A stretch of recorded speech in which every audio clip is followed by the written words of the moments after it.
In some families, there's nothing more divisive than money. And for some of the more depraved minds out there, money can even be a motive to do things that most of us would never even consider, not for a moment. Discussing inheritance can often be a tumultuous subject, one that can upset family dynamics.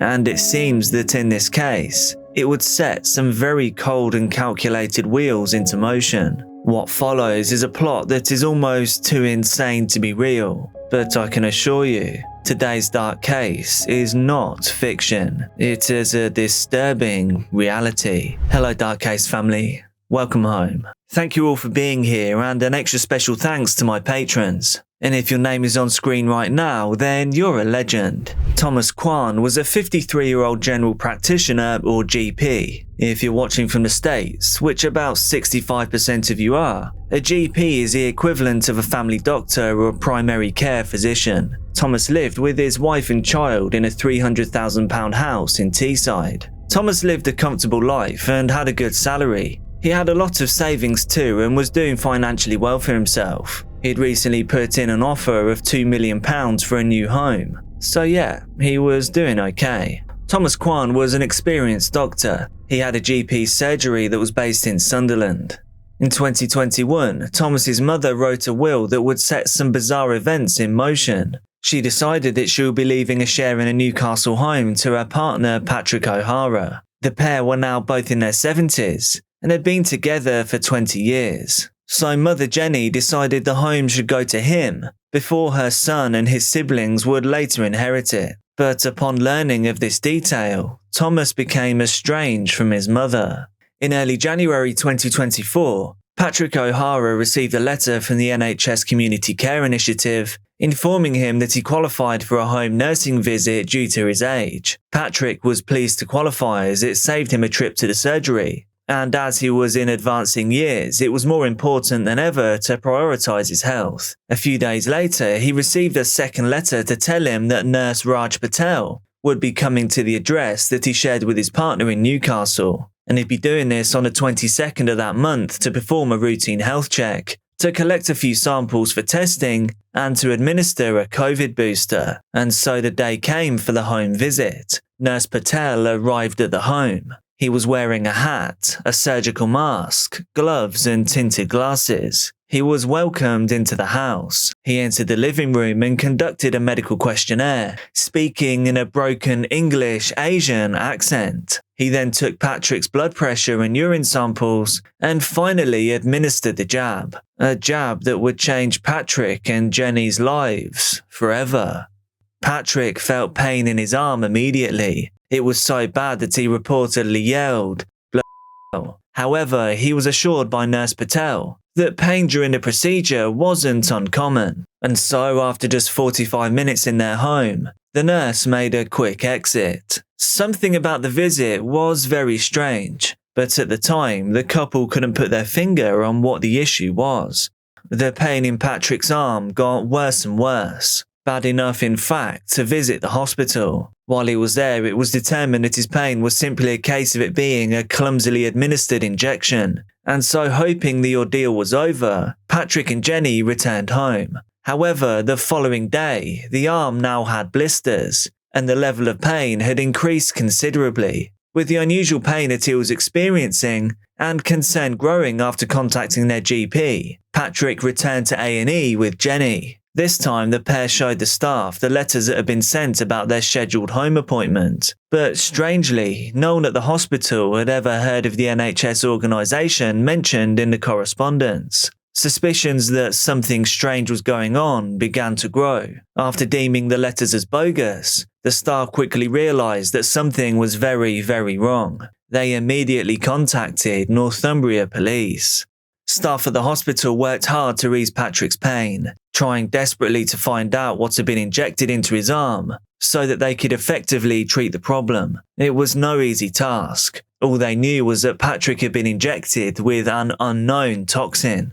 A wound formed around Patrick's arm at the injection site, and he began to display signs of necrotizing fasciitis, a rare flesh-eating bacterial infection and one that is often fatal. Initially, the medical experts suspected ricin, but it was later confirmed to be iodomethane, a pesticide ingredient. Patrick spent a total of 5 weeks in intensive care. He was forced to undergo several surgeries and skin grafts. Surgeons had to remove large portions of flesh from his arm repeatedly. It got to the point where his only real option was amputation to control the infection, a desperate act to stop it from spreading any further. Patrick would say that he felt like a shell of his former self, stating that he had been to hell and back.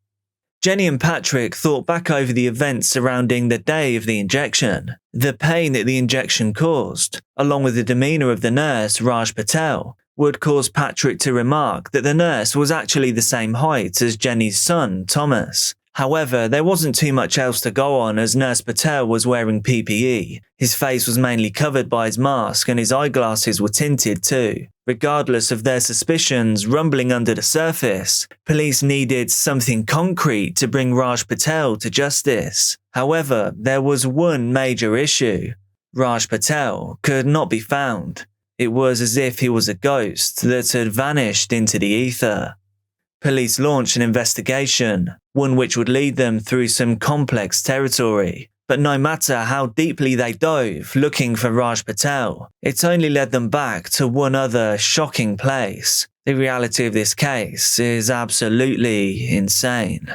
The perpetrator had taken several cunning steps to try and cover his tracks, and his meticulous measures would all come to light during his trial, when investigators shared the hurdles that they had come up against. Sometimes very meticulously planned crimes do go cold or remain unsolved, but despite the twisted nurse's best efforts, Northumbria police caught up with him just 2 days after he had donned his wild disguise and given Patrick a poisonous shot.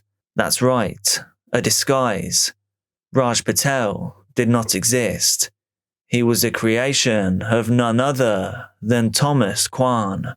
Thomas painted his face, donned different glasses, wore a full wig and glued on a beard and mustache too. A plan so simple and so ludicrous, it is hard to imagine that it worked. Almost. The plan was so brash that it could be mistaken as genius. However, although it was well planned, Thomas's methods were pretty amateurish, as though they had been lifted from a movie script. Police used CCTV recordings to track Nurse Raj's movements after leaving the couple's home. The assailant was seen travelling to and arriving at a Premier Inn, a budget hotel chain, that he had checked into earlier that day under a false name. He had also switched the number plates on his car while travelling to Newcastle as an extra measure. It would later be learned that the GP had booked himself a 4-day holiday from work, but he wasn't escaping to the sun or going camping in the mountains. It was purely for his deceptive plan to be carried out. Police also said that he had bought an alternative SIM card, and using this he messaged his victim confirming his appointment 1 day prior to the event. His home was descended upon in full force by police. Thomas Kwan was under arrest and in police custody. Even with his methods in place, the police were able to gather a ton of evidence against the 53-year-old GP. It's believed that Thomas had begun planning this as far back as November 2023. Kwan's colleagues must have been in utter disbelief when they learned of the lengths that the Hong Kong-born doctor went through to plan his attack, and must have been appalled by its horrific consequences. The man who worked in a trusted profession used tools that were readily available to him, and he did something unimaginable. The motives behind the once trusted health professional's decisions were fueled by one thing: greed. In court, the jury would hear of the calculated efforts Thomas went to. To accompany his forged NHS letters, Thomas had also created a false NHS ID, bearing the alias name Raj Patel. It featured a photo of himself sporting a wig and fake facial hair. Patrick and Jenny had been so welcoming of the NHS nurse on the day of the visit, and they were relaxed enough in their home that they never even asked to see any ID. And perhaps this is something that we should all take a moment to consider. Ask for ID in any situation similar to this one, and tell any elderly relatives to do the same. It was also eventually revealed that this hadn't been Thomas's first time of forging official-looking correspondence either. He had previously created convincing solicitor's letters to threaten his siblings, after he didn't get as much as he had expected in his father's will. It seemed that Thomas Kwan's only real drive in life was money. However, it is important to note that even with the will in place, Thomas stood to inherit almost half of his mother's estate, of which the house was only a part. And crazily, if Thomas had succeeded with his poisoning attempt and gone undetected, the financial gains would have been very insignificant compared to the considerable amount he already stood to inherit anyway. Later, the jury would learn some of the more disturbing points of the case. Upon searching the GP's home, which he shared with his partner and child, authorities found that Thomas's garage was stocked with toxins. Toxins such as liquid mercury, thallium, sulfuric acid, and arsenic. There was also other equipment that could be used for producing poisons. Among the ingredients found were castor beans which contain ricin, something that I learned from Breaking Bad. Most damningly, they found a syringe containing the very same pesticide that had been used to injure Patrick. A total rookie mistake for someone who had gone to such lengths. Investigators also found that Thomas had an extensive amount of research materials, which disturbingly included manuals used by terrorists. His computer housed downloads for a poisoner's handbook, as well as a guidebook that detailed murder investigations. His digital footprint did him no favors either. His search history revealed videos for creating iodomethane, and there were in fact over 100 searches during the month of January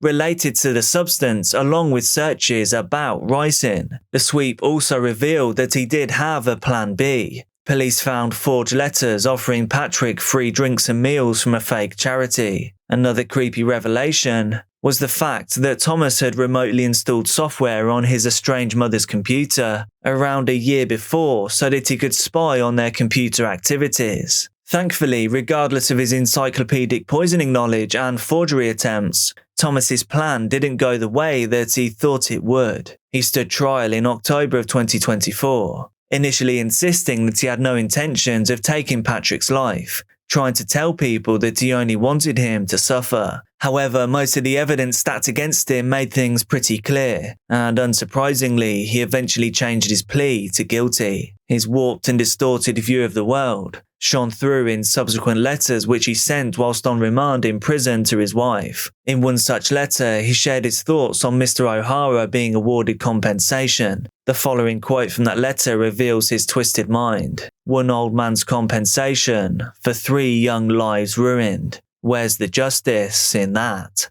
Thomas Kwan will no longer be able to practice medicine, and it's unlikely he will see freedom again until he's in his 70s. And we should take some comfort in the fact that Patrick still has his life, despite the countless torturous life-saving surgeries he had to endure, and all at the hands of his partner's money-obsessed son. Jenny still has the man she loves, and there is one less monster on the streets.